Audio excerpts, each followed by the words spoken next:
Maybe pass that water real quick.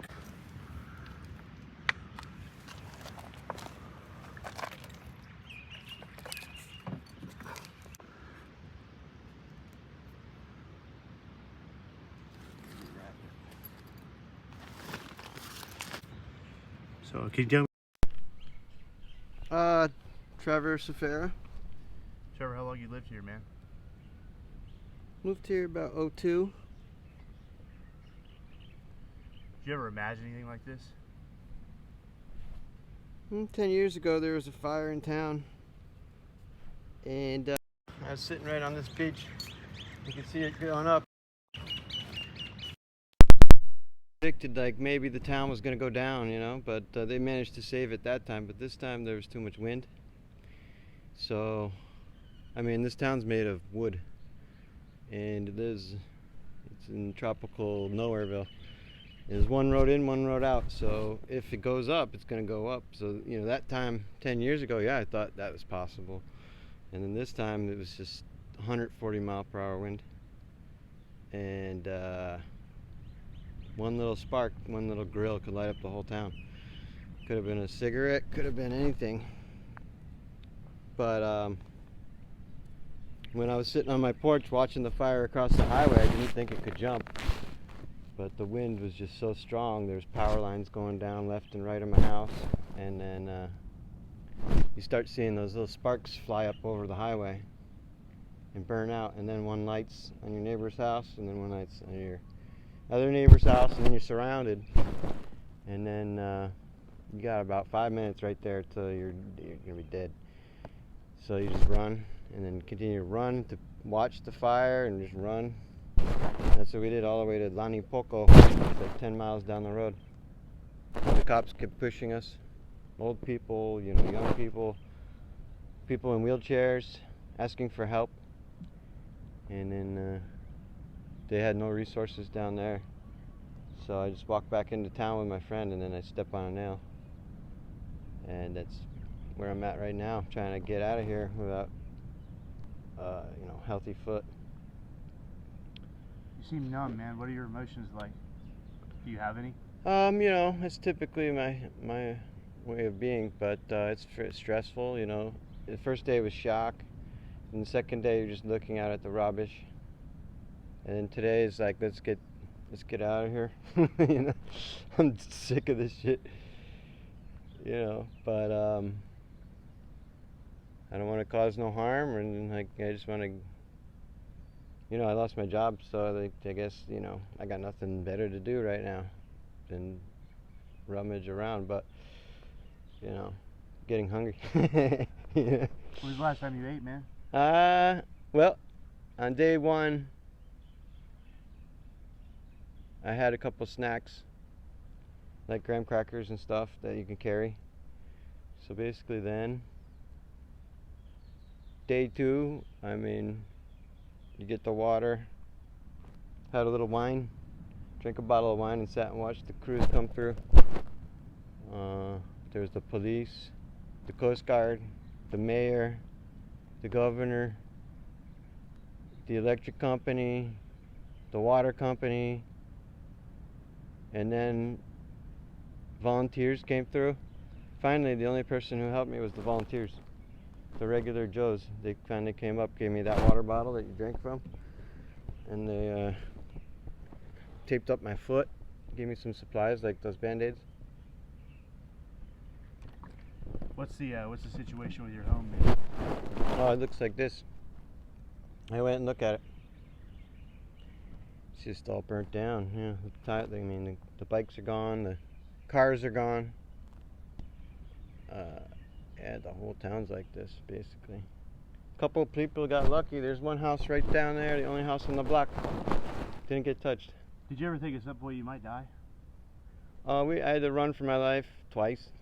Once when the house started burning down, because I was still grabbing all this shit, trying to figure out what to bring, which I forgot my platinum ring, which is a big miss, because it's worth a lot. But, so I ran out my back door. My front door was covered in black smoke, and the ashes flying over my head. as I was running down the street, I seen somebody packing up their house into their car. They had a car, so that helps. And then I went down to the harbor because I figured water was safe, but the flames just kept coming and coming, so I pushed down. And then I got to a spot where I felt safe next to a boat, but the flames came surrounded both sides of where I was. And they came from one side, and then I start seeing coming up from the other side. I'm like, bro, I was with one other guy, my neighbor. I said, bro, we gotta get out of here because the flames are coming from that way and that way, and we're in the middle. So we went running back to the street, and the black smoke had already overtaken the street, and I see people all running down, probably 20 people running down the street. One guy in a wheelchair asking for help, but I mean, there's only so many people who can push a wheelchair. But he made it because I seen him yesterday. But you're engulfed in flames, so I put my goggles on. And I just Make sure that mic is exposed. Oh yeah. Perfect. Yeah, no, I put these goggles on to cover my face from the smoke. And just try to breathe through my shirt. And you see like sparks coming down, landing on you, landing next to you everywhere. Trees getting lit up right around you, and then you walk to the end of the street and there's some fresh air. But that's like after we just ran like 2-3 football fields through the smoke with all these old people and like disabled people just trying to get out of town. And then you have to walk down the highway, which is like a mile hike down the highway, just like raw highway, you know, nothing else out there, no supplies, windy, really windy because of the hurricane. And then you get to another spot, you think you're safe, then the cops come, say fire is coming, keep moving, and you just keep walking, and there's nothing out there. It's just like ocean and rocks. So eventually we get to the beach park, and we all, like 100 people slept at the beach park, Lahaina, and then they kept pushing us. They wanted us to go down to the further park, which is like another 5 miles down the road, and we were like, man, we're done walking. We were tired and not much to eat. There's no supplies, no water, so we just turned back to town. And then Here, let's pause this for. that was it.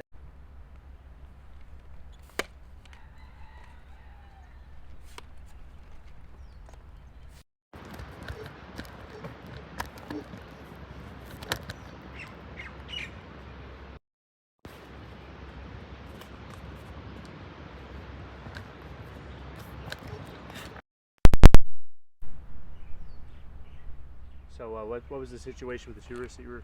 So the whole front street was backed up because they shut down the highway, which is where the fires were over the other side of the highway.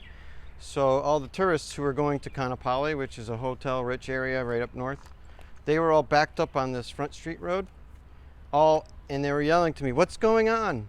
What's happening?" As I was going to buy my goods. And they're like, "Why are we stopped? Like, what's going on?" Like, nobody knew what was going on. They're all tourists. They're stuck in their car. They're not moving. And so they're all kind of like panicking because, you know, everybody's scrambling, moving around. So what happened was I went back to my house and the fire started intruding on this side of the highway. And those people are still sitting in their cars and traffic's not moving. Like, they can't, like, they're beeping. Everybody wants to get out. So over on the far side of Front Street, on the northern side, the cars just piled up over there, and the people got out of their cars and ran and jumped in the ocean and started swimming out that way, the tourists. And so all the cars over there are burnt out, and they blocked the road. This road isn't even open because you can't get to it because all those burnt out cars. Those are people who were sitting in traffic as the fire came over, hit the Front Street apartments, burnt them down, and they jumped out their car and ran for their lives into the ocean or down this road. But they picked up lots of people in the ocean. I seen some people didn't make it, but basically they were stuck in traffic. There's no exit out of this town. Did you see what you believe to be tourists that didn't make it? I mean, no, I didn't. I mean, I don't know who. who was out there, but I seen him pick people up. But yeah, could have been anybody, you know. I just know the tourists were the people who left their cars on the side of the road and ran for their lives because they were sitting in traffic. Now the locals, they took the side roads out.